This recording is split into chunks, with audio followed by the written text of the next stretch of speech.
சுவாமி,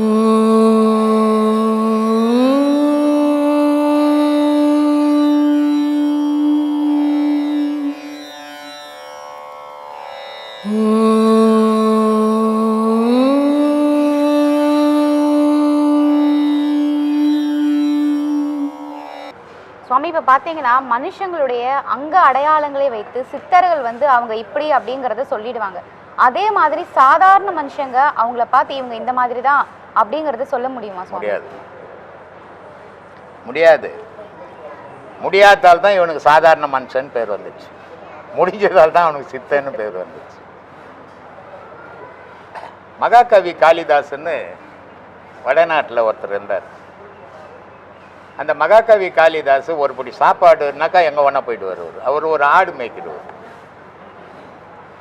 அதை எல்லா கவிஞர்களும் கேட்டு ஒரு அறிவாளிகிட்ட இவன் எத்தனை போய் விட்டான், அவளை முட்டாள் ஆகணும்னு இட்டு போய் விட்டாங்க. அவன் இந்த ராணி அறிவுபூர்வமான கேள்வி கேட்குறான். இவர் வந்து இவருக்கு தகுந்த பதில சொல்லிங்கிறார். அவ ஒதிப்ப ஒன்றுன்றா,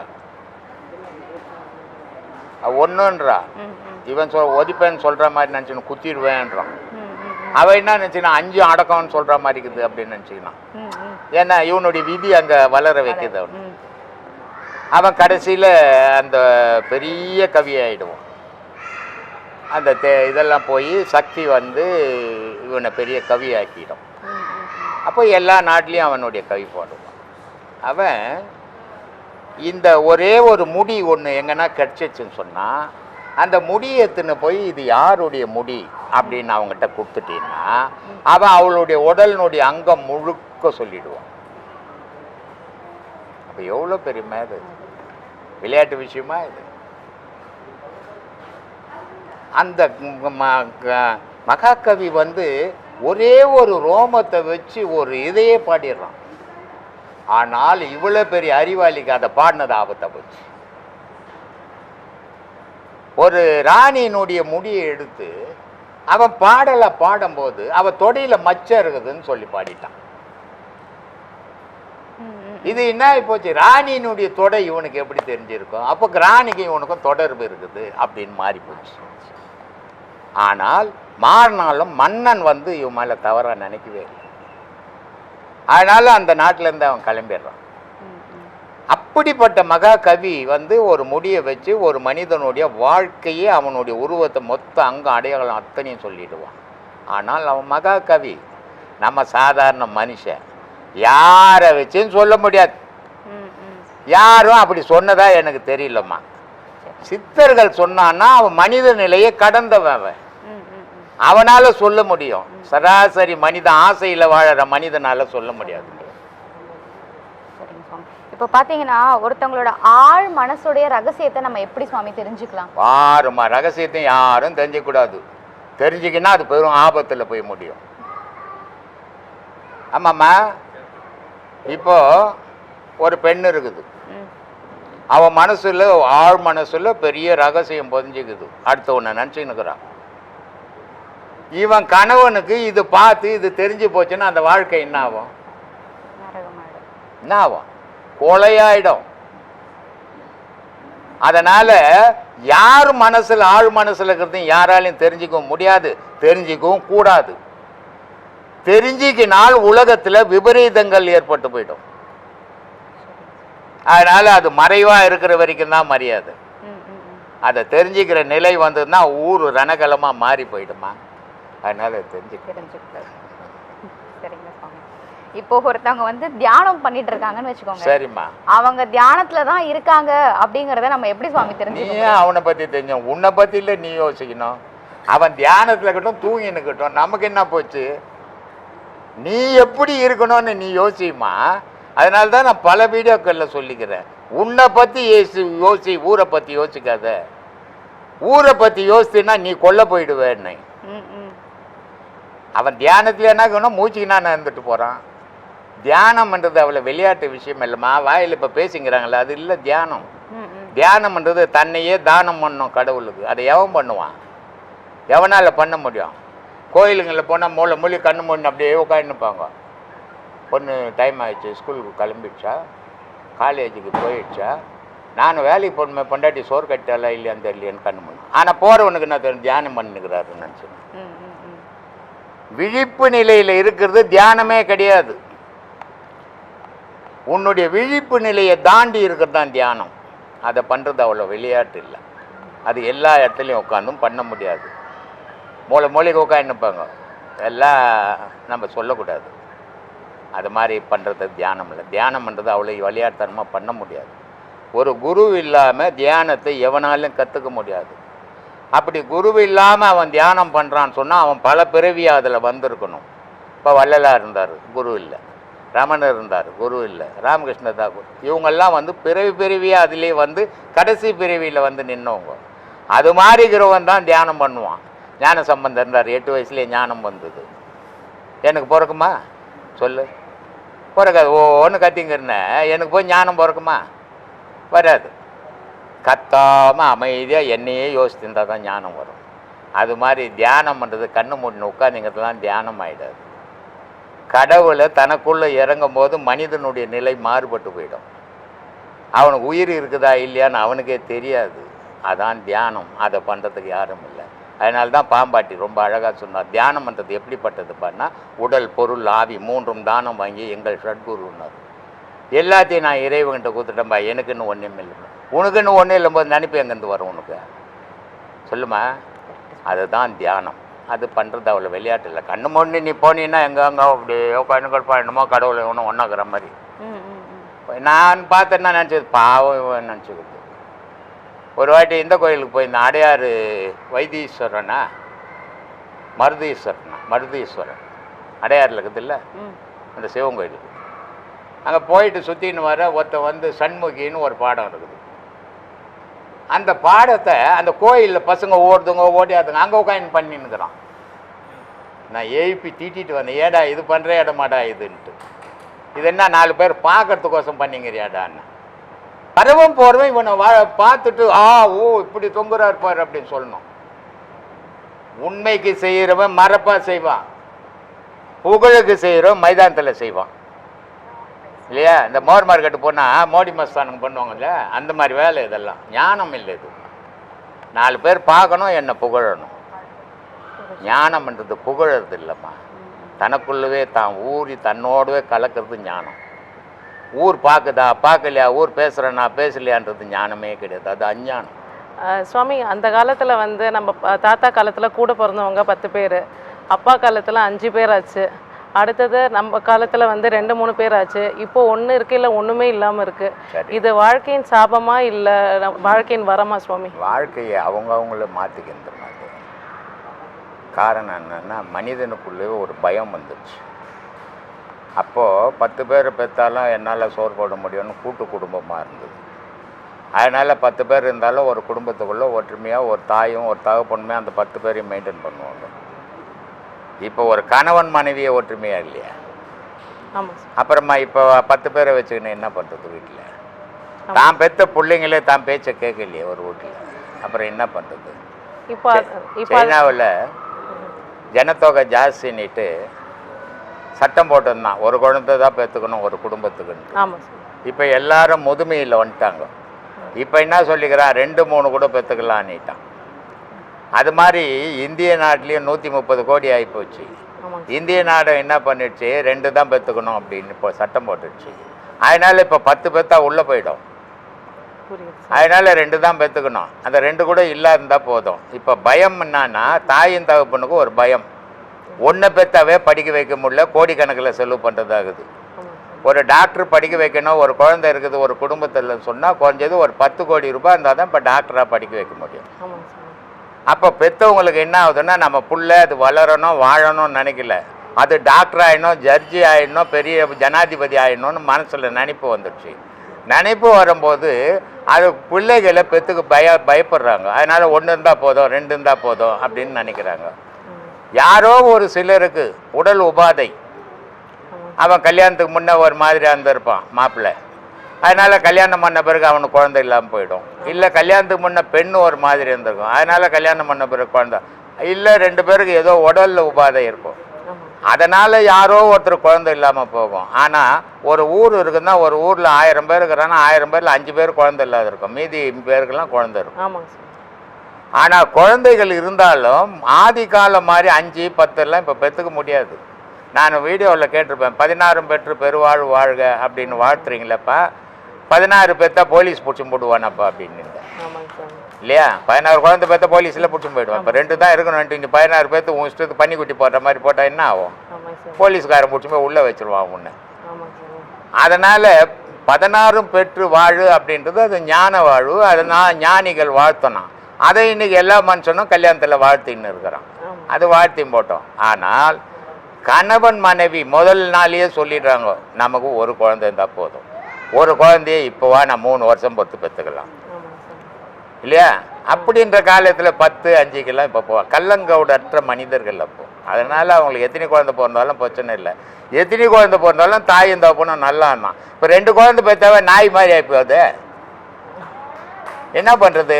காரணம் ஆகாரம் அது மாதிரி, வளர்ச்சி அது மாதிரி, செயல் அது மாதிரி, இதையெல்லாம் சேர்ந்து அது சாத்தியமில்லாத விஷயமா இந்த காலத்தில் 2 வச்சுன்னு ஒழுங்காக காப்பாற்றி விட்டோம், அதுவே பெரிய புண்ணியம். ஆனால் நீங்கள் சொன்ன மாதிரி அந்த காலத்தில் பெரியவங்க துணை இருந்தாங்க. இந்த காலத்தில் பெரியவங்களும் துணை இருக்கிறது இல்லை, எல்லாரும் வேலைக்கு பெரியவங்க துணை இருக்கிறது இல்லைம்மா. இந்த காலத்துலேயும் பெரியவங்க துணை இருப்பாங்க.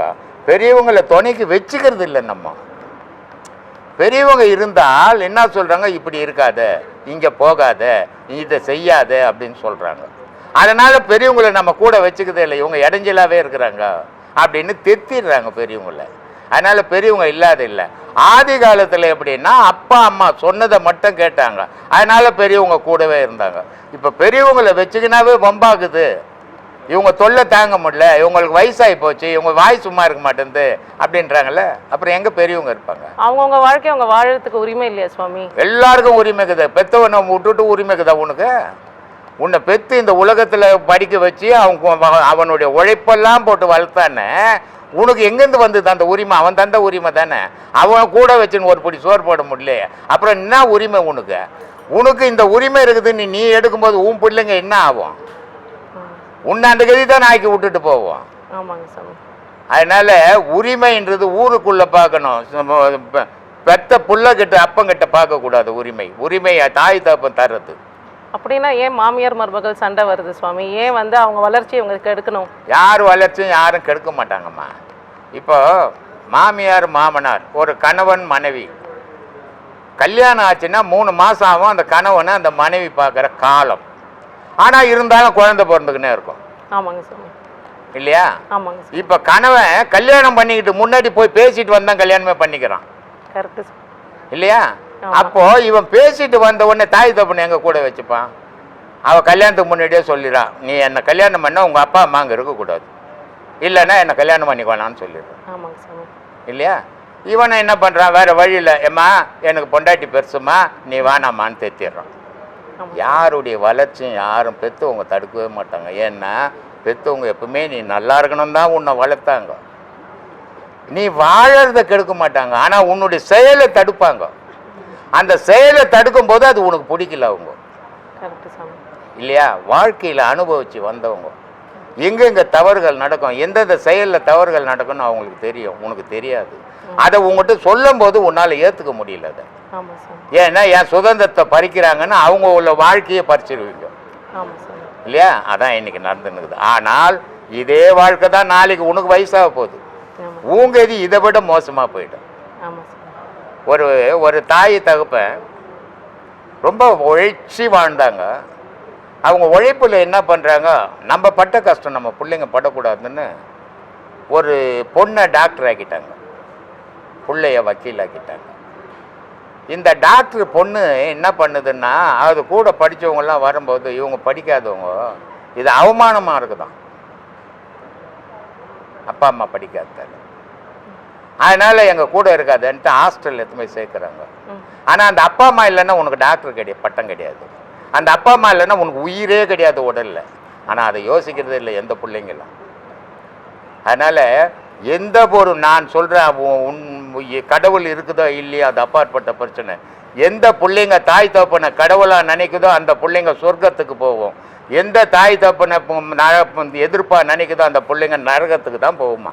வந்து ஒழுக்கம் முறைன்னா தெரியாது, எப்போ வேணாலும் சாப்பிடலாம், எப்போ வேணாலும் தூங்கலாம், என்ன வேணாலும் செய்யலான்ற வாழ்ந்துட்டு இருக்காங்க. அவங்களுக்கு வழிகாட்டியாகவும் எதுவுமே கிடையாது. அந்த மாதிரி சூழ்நிலை இவங்களோட எதிர்காலம் எப்படி இருக்கும் சுவாமி? கெட்டு போவோமா. ஏன்னா முன்னெல்லாம் தாய் தப்ப என்ன பண்ணுவாங்க, குழந்தைங்கள 5 மணிக்கு எழுப்பிடுவாங்க. எழுப்பிட்டு படி, இல்லை எழுப்பிட்டு கூடவே 6 மணிக்கெல்லாம் கோவிலுக்கிட்ட போயிட்டு வருவாங்க. அப்போது அதுங்களுக்கு ஒழுக்கம் வந்தது. இப்போ குழந்தை தூங்குது, எழுப்பாத, தொந்தரவு கொடுக்காத, 9 மணி வரைக்கும் தூங்கட்டேன்னா கெட்டு போகுது. 9 மணிக்கு 6 மணிக்கு சாப்பிட வேண்டிய குழந்தை 7 மணிக்கு சாப்பிட வேண்டிய குழந்தைய 9 மணி வரைக்கும் தூங்க வச்சுட்டு நீ 10 மணிக்கு அதுக்கு ஊட்டுற, அப்புறமா 3 மணிக்கு சாப்பிடுது. இது வளர்ப்பா? இதுக்கு பேரு ஒழுக்க கேடுன்னு வேணான்னு. குழந்தைங்கள அந்த நேரத்துக்கு ஊட்டணும், கொம்பத்தை அடிச்சாவது ஊட்டிடணும், கண்ட நேரத்துக்கு ஊட்டக்கூடாது.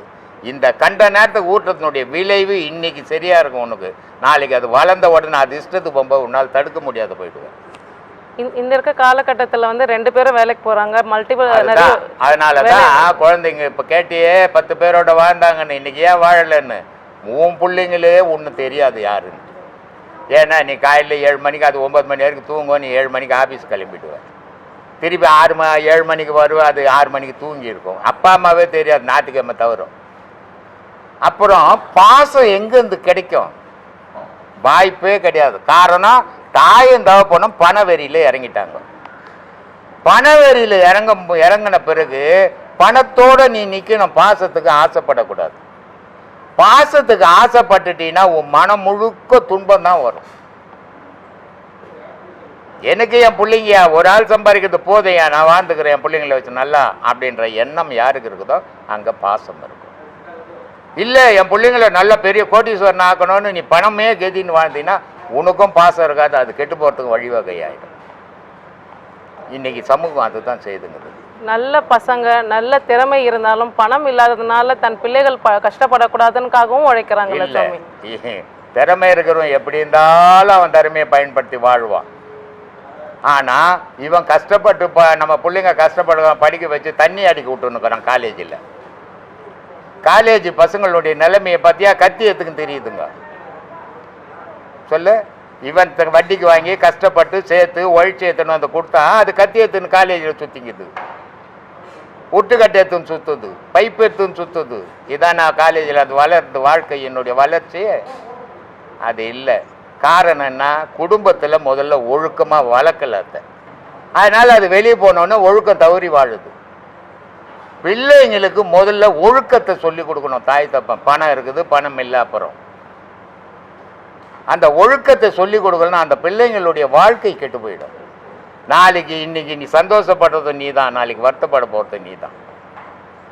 அதை மனசில் வச்சு வாழ்க்கையை நடத்தணும். பணமே வாழ்க்கையாயிடும். பணம் அவசியம் உலகத்தில், பணம் இல்லாத வாழவே முடியாது. ஆனால் பணமே வாழ்க்கையானா வாழ்க்கையே பாழ போயிடும் இல்லையா? அதனால் வாழ்க்கையை சிந்திச்சு வாழணும். வாழ்க்கையை பிள்ளைங்களுக்கு அறிவை வளர்க்கணுமே தவிர ஆசையை வளர்க்கக்கூடாது. பிள்ளைங்க கிட்ட ஆசையை வளர்த்து விட்டுட்டீங்கன்னா அது அறிவுக்கே வேலை இல்லாமல் போயிடும். இன்றைக்கி சமூகத்தில் அதான் நான் பிள்ளைங்க மேலே மட்டும் குறை சொல்லி புரியலை, இதை பெற்றவங்களே பண்ணிங்கிறாங்க இதை. அதனால் அவங்கவுங்க சீர்திருந்து வாழணும். நம்ம பிள்ளைங்க நல்லா இருக்கணும், அறிவுபூர்வமாக இருக்கணும். கோவிலுக்கு போனால் கூட என் பிள்ளைக்கு ஒரு வீடு கட்டி கொடுக்கணும், என் பிள்ளைக்கு நல்ல பொண்ணு கிடைக்கணும், என் பிள்ளை கோடீஸ்வரனா இதை தான் வேண்டுறான் இல்லையா? எவ்வளோ கிடைச்சா உனக்கு என்ன லாபம்? ஒரு பிள்ளைக்கு ஒரு பெண்ணு பார்க்கணும், அவன் பார்க்கும்போது அவனுடைய தாய் தப்பனுடைய நினைவு என்னவா இருக்கணும்? என் மகனுக்கு நல்ல மனைவியாக இருக்கும், எனக்கு நல்ல மருமவளாக இருக்கணும், நல்ல குணம் உள்ளவளாக இருக்கணும், நல்ல ஒழுக்கம் உள்ளவளாக, இதை தான் பார்க்கணும். நம்ம ஜனங்க அதை பார்க்கறது இல்லை. என் பிள்ளைக்கு என்ன போடுவேன்? ஒரு 150 சவரம் போடும், ஒரு கார் வாங்கி கொடு, ஒரு வீடு வாங்கி கொடு அப்படின்னு உடனே எல்லாம் வாங்கி கொடுத்த மாப்பிள்ளை வீட்டுக்காரர் சொல்லிடுறாங்க, மாப்பிள்ளை எல்லாம் நான் தான் வாங்கி கொடுத்துக்கிறேன், நாளிலேருந்து உங்கள் அம்மா அப்பா இந்த வீட்டு வாசப்படியே ஏறக்கூடாது. சரி நீட்டு அவனும் தைச்சி விடு. நீ அவ்வளோ பேசி வாங்கி கொடுத்தியே, உனக்கு என்ன ஒரு குண்டுமணி லாபமா? இதுக்கு யார் காரணம்? பெற்றவங்க தானே காரணம். எந்த புள்ளியாவது போய் கல்யாண வீட்டில் உட்காந்து ஏமா எனக்கு 100,000 சாரம் போட்டதை நான் கல்யாணம் பண்ணிப்பேன்னு சொல்லிக்கிறேன்னா? பெண் கொடுமை பெண் கொடுமைன்னு சொல்கிறானே, இதை கேட்டது யார்? பெண் தானே. எந்த ஆணாவது எங்கேயாவது கேட்டுக்கிறானா? பெண்ணே பெண்ணுக்கு எதிரி. அதை புரிஞ்சிக்கவே இல்லை இன்னும் மக்கள். இதை அடக்காத ஆண்கள் சரியா சுவாமி? அப்போ ஏமா இதை இதை இதை கேள்வி கேட்காம இதை சமாளிக்காத ஆண்கள் இது சரியா? சமாளிக்கிற ஆண்கள் 1000ல் 10 பேர் கூட தேர மாட்டோமா. மீதி பேரில் மனைவிக்கு அடிமையாகிற ஆண்கள் தான் இருக்கிறான். மனைவி சொன்னால் அது தெய்வம் சொன்ன மாதிரி நினச்சிக்கும் போது அவன் எங்கேருந்து அடக்கிறது? அவன் தான் இங்கேருந்தே சொல்லி கொடுத்து, நீ எதுவுமே பேசக்கூடாது, எல்லாம் நான் பேசிக்கிறேன்னு போகிறான், பொண்ணு விட்டுக்கிட்டு போகிறான். அப்புறம் இவன் எங்கேருந்து வாய் பொண்ணு கம்மன் போட்டுன்னு தொண்ணு உட்காந்துக்கிறான். அவன் பேசிட்டு வம்ப வளர்த்து கட்சியில் நடுரோட்டுக்கு வந்துடுறாங்க 2 பேருமே. நல்ல வாழ்க்கை அமையணும், என் புள்ள நல்ல அறிவாளி ஆகணும், நல்ல திறமசாலியாக இருக்கணும், நல்ல உழைப்பாளி ஆகணும். அதை வேண்டு கடவுள்கிட்ட. அதுதான் அவனை கடைசி வரைக்கும் காப்பாற்றும். எத்தனை கோடி வாங்கி குத்தினாலும் அது 10 மாதத்தில் கூட ஒன்றும் இல்லாத போயிடும். அறிவு இருந்ததுன்னா அது அழிவுக்கு எப்பவுமே அழிவு கிடையாது. ஆனால் ஆஸ்திக்கு அழிவு அப்பவே வந்துடும். அதனால் அறிவை வளர்க்கறதுக்கு வழி சொல்லி கொடுங்க குழந்தைங்களுக்கு. சரிங்க சார். நான் ஒழுங்கான வண்டி ஓட்டுற மாதிரி நல்ல ஒழுங்கான ரூல்ஸோட ஃபாலோ பண்ணிட்டு போயிருக்கேன் சாமி. எதிரில் ஒருத்தவங்க குடிச்சிட்டு வராங்க, வந்து இடிச்சிட்டு போயிடுறாங்க, இடிச்சிடுவாங்க, அவங்க வந்து சில்மிஷம் பண்ணுவாங்க, இவ்வளவு பிரச்சனை நமக்கு கொடுக்குறாங்க. அப்போ நம்ம மட்டும் ஏன் ரூல்ஸ் ஃபாலோ பண்ணணுன்ற ஒரு கேள்வி வருதுல்ல சாமி? இப்போ நம்ம இந்த நிர்பயா கேஸுங்க வருது, வித்தியாசம் இல்லையா? அவன் ரூல்ஸ் ஃபாலோ பண்ணல, அவன் குடிக்காரன். ஆனால் நீ ரூல்ஸ் தான் பண்ண அவன் இடிக்கிறான், இது பண்ணுறான், நீயும் குடிக்காரனா மாறி போடு. அவனுக்கு உனக்கு வித்தியாசம் இல்லாத போயிடும். நீ உண்மையான நல்ல பொம்பளை அந்த அதுக்கு தான் சொன்னான், துஷ்டனை கண்ட தூரம் போயிட்டுனான். அவன் குடிகாரன் தான், குடிச்சிட்டு இச்சிட்டான் தான். அந்த நாய் எப்படின்னா போய் நம்ம ஒதுங்கி போயிடணும், நல்லவனுக்கு கிடையாது. அவனுக்கு சரிசமமாக நிற்கக்கூடாது, நின்னா நீ அவனாயிடுவேன். அதனால் உன்னை மாற்றிக்கும், அவனை மாற்றணும்னு நினைக்காத, மாற மாட்டாங்க. சொல்லுமா. அர்த்தா காமா தர்மா மோக்ஷான்றது நம்ம வழியாக சொல்லியிருக்கோம் நம்ம வாழ்க்கைக்கு. நம்ம ஆழ்வார்கள் இருந்திருக்காங்க, நாயன்மார்கள் இருந்திருக்காங்க, பெரிய குருக்கள் சித்தர்கள் எல்லாருமே இந்த பூமியில் பிறந்திருக்காங்க. ஆனால் இந்த கடந்த 100 வருஷமாக நம்ம பேர் சொல்கிற மாதிரி ஒரு சித்தரோ ஒரு பக்தர்கள் பற்றியும் நம்ம இன்னும் பெருசாக பேசலையே. ஏன் சுவாமி? அதை பற்றி எங்களோட அறியாமையா இல்லை இதை வழிநடத்துறதுக்கு பெரிய குருக்கள் இப்போ இல்லையா? உண்மையான குருக்கள் இல்லைம்மா, அறிவுபூர்வமான குருக்கள் இல்லை. வெளி உலகத்துக்கு வரல. சில பேர் இருக்கிறாங்க, மறைமுகமாக இருக்கிறாங்க, யாருக்கும் தெரியாமல் வாழறாங்க. ஆனால் இன்னைக்கு மக்கள்கிட்ட உண்மையை சொல்லி எடுத்து சொல்லும்போது அவனை ஒரு குருவாகவும் அவங்க ஏற்றுக்கிறதில்ல. எந்த குரு கிட்டவாவது பார்த்தீங்களா ஒரு 1000 பேர் உட்காந்துங்கிறது பார்த்தீங்களா?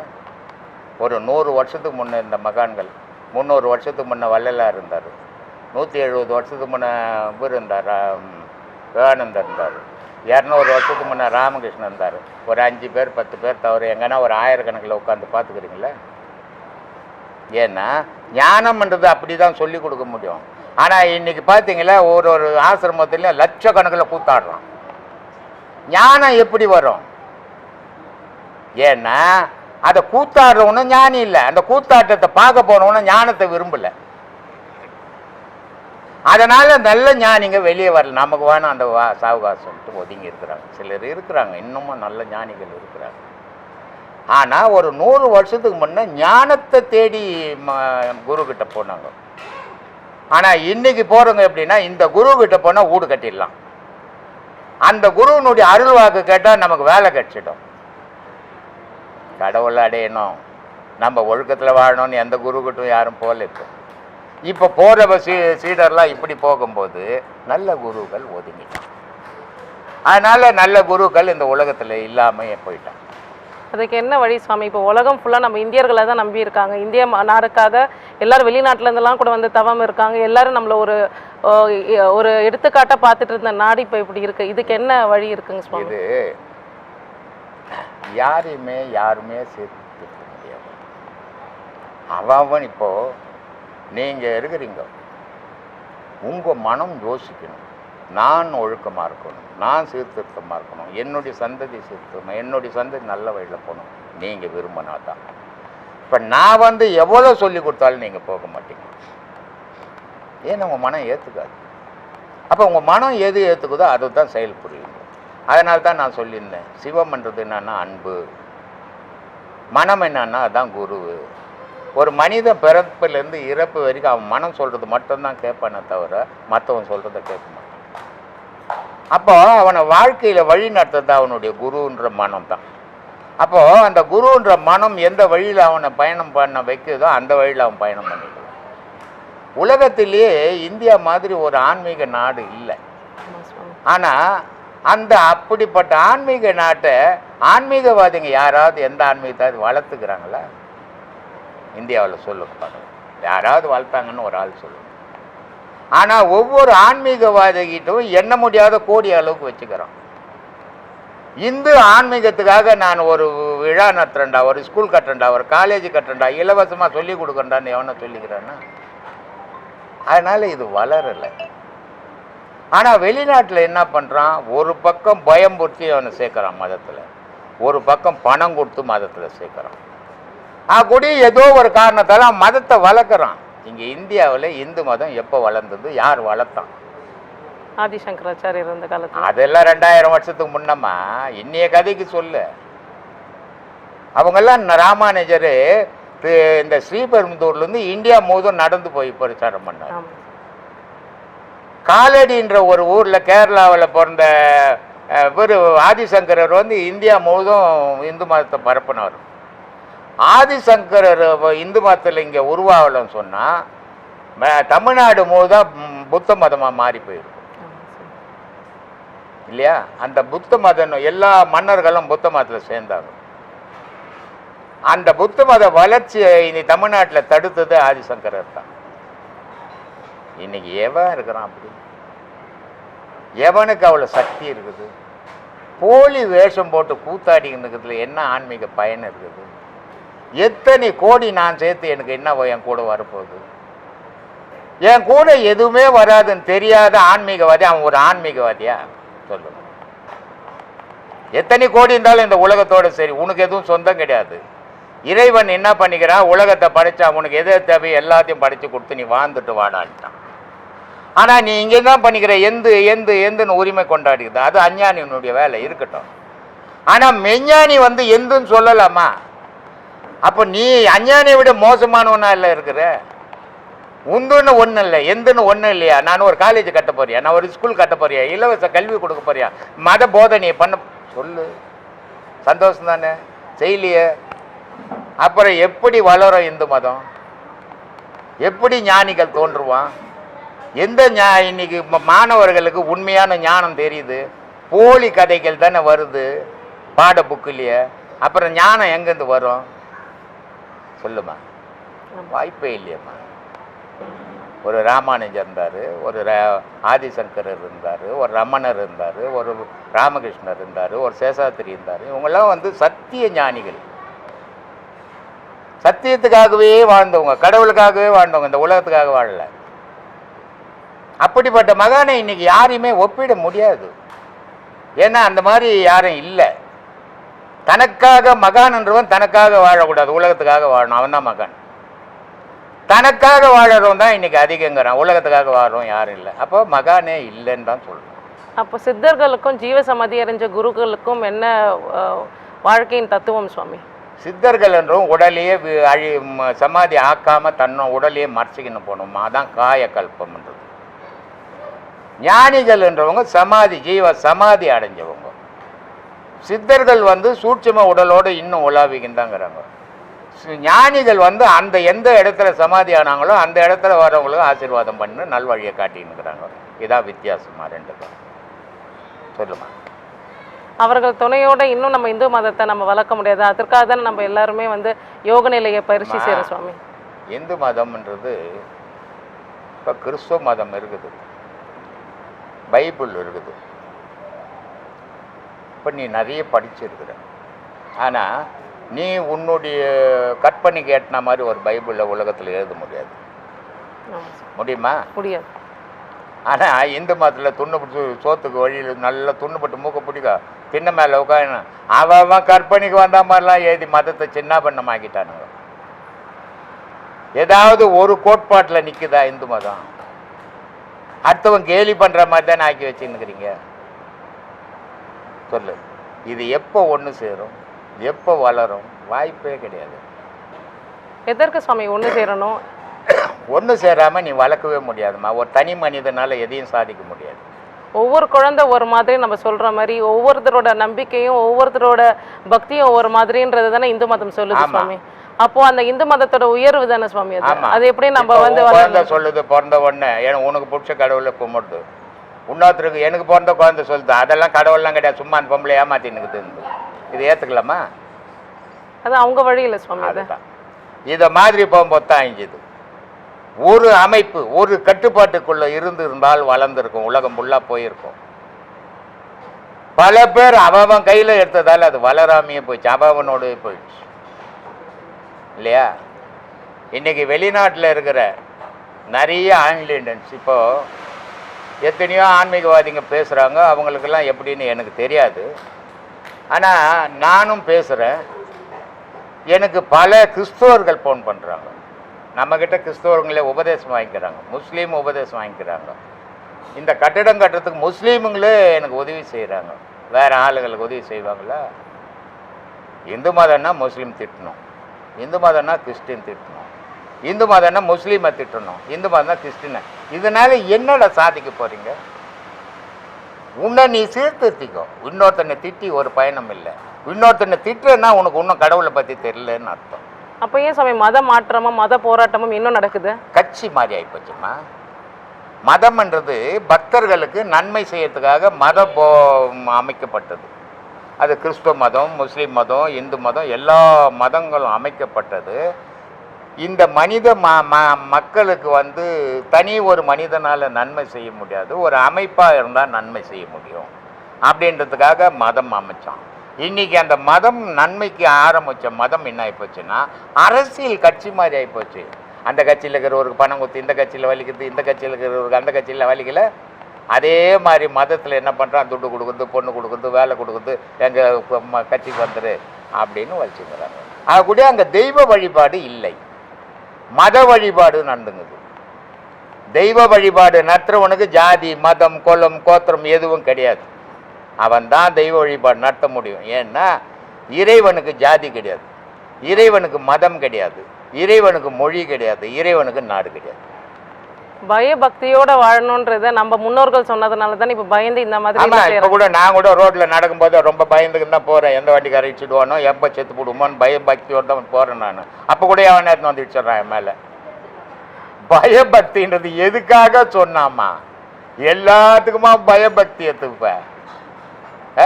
ஒரு பாம்பு வந்து உன் வீட்டில் பூந்துக்குச்சு, ரொம்ப பயபக்தியாக பெரியவங்க சொல்லிக்கிறாங்க, இந்த பாம்பு இருக்கட்டும் வீட்டில், நீ போயிடுவா இல்லையா? அடிச்சிட மாட்டேன்.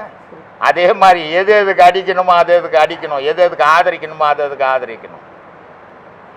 எல்லாத்தையும் பயபக்தியோடு இருன்னா இதுக்கு இல்லை, கடவுள்கிட்ட பயபக்தியாக இருந்தா மதத்தில் பயபக்தியாக இருன்னு சொல்ல. பெண் வந்து சின்ன வயசுலேருந்தே வளர்ந்து வந்துட்டு இருக்காங்க சுவாமி. அந்த பிறந்த வீட்டில் பொட்டு பூ எல்லாமே வச்சு தான் சுவாமி வளர்றாங்க. ஒரு ஒரு ஒரு ஒரு பையனுக்கு கல்யாணம் பண்ணி கொடுக்குறாங்க. கொடுத்து சில பல காலங்களில் அந்த பையன் இறந்து விடும்போது அந்த பெண்ணுக்கிட்ட இருந்து அந்த பூவையும் பொட்டையும் பறிக்கிறாங்களே சுவாமி, அது ஏன் சுவாமி? அந்த அந்த சிஸ்டம் மாறாதா சுவாமி? மாறக்கூடாது, மாறக்கூடாது, மாறக்கூடாது. ஏன்னா இளமையில் இப்போ நீ ரோட்டுக்கு போனீங்கன்னா இந்த பொண்ணு பலான வீட்டு பொண்ணுன்னு சொல்லுவாங்க இல்லையா? உங்கள் அப்பா பேரையோ இல்லை உங்கள் அம்மா பேரையோ யார் பேரையோ உங்கள் குடும்ப பேரை சொல்லி உங்கள் வீட்டு பொண்ணுன்னுவாங்க. ஆனால் கல்யாணம் ஆன உடனே இந்த வீட்டு பொண்ணுன்னு சொல்லுவாங்களா? யார் கல்யாணம் பண்ணிக்கணும்னு அவன் பொண்டாட்டின்னு தான் சொல்ல போகிறாங்க. அவன் இருக்கிற வரைக்கும் பூ வச்சுக்கலாம், பொட்டு வச்சுக்கலாம், எல்லாம் வச்சுக்கலாம். அப்போ பார்க்குறவனுக்கு தெரியும், ஓ இது கல்யாணம் ஆன பொண்ணு பல பொண்டாட்டி, அதை நம்ம ஏற எடுத்து பார்க்கக்கூடாது அப்படின்றது தெரியும். ஆனால் இந்த பூ பொட்டு போச்சின்னு சொன்னால் பூவு பொட்டு மெட்டி இந்த மூணும் போச்சுன்னா பார்க்குறவனுக்கு தெரியும், ஐயோ ஐயோ இந்த அம்மா கணவன் இறந்துட்டான் அப்படின்னு தெரிஞ்சுக்கிறதுக்காக இதை எடுக்கிறாங்க. ரெண்டாவது என்னன்னா, நீ எந்த தாம்பத்திய வாழ்க்கைக்கு ஆசைப்பட்டு வாழ்ந்தையோ அது போயிடுச்சு அப்படின்னு உலகத்துக்கு காட்டுறதுக்காக இந்த செயல்களை வச்சாங்க. இது சரியா தப்பா அவங்க மனம்தான் முடிவு பண்ணும். இதை நம்ம முடிவு பண்ண முடியாது இல்லையா? ஒரு கணவன் இறந்துட்டா மனைவி எனக்கு ஒரு பொம்பளை ஒரு அம்மா ஃபோன் பண்ணுறாங்க,